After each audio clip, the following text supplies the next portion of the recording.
The weakness has never ever been in the Qur'an. Never, never. People question it. Subhanallah, people even question that. They say, how comes in the Sahaba time, like if you look in the time of the Sahaba, radiallahu anhum ajma'in, they, according to a hadith of Bukhari, there was 30 different companions passing by a village, and there was a person that was bitten by a snake, and they said, Hal minkum min raqin, is there anyone that can cure someone from snake poison? So the Sahaba said, okay, if you do this, what will you give us? So they said, okay, we will give you, they agreed to 30 goats, I think it was. And then they said, okay, one of the Sahabis straight forward, he went up to the person and he just read Surah FATIHA. He didn't go and get a book, hocus pocus, waving a magic wand, or he just read Surah FATIHA. And he blew onto this individual's leg, and then the poison was basically out of the body. And the person was completely cured just through Surah FATIHA. That FATIHA at that time was used.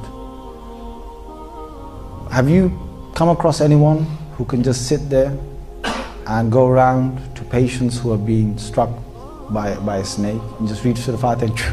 Hey man, you should be better by now. The guy's screaming, ah! Why? Is it the Qur'an? The question is not with the Qur'an. The question is with the reader. And I'm telling you today, there are people in the world, that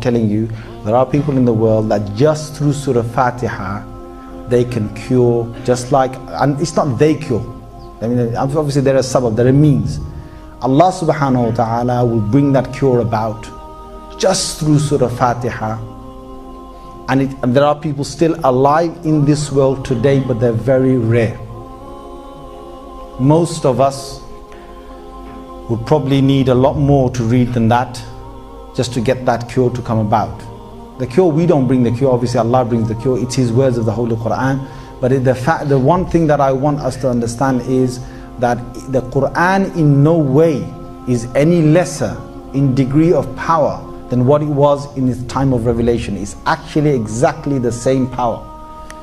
But the power of the Qur'an, when it comes to ruqya, when you want to blow onto someone because they are affected by something, the power of the Qur'an is contingent upon the nature of the body that reads it.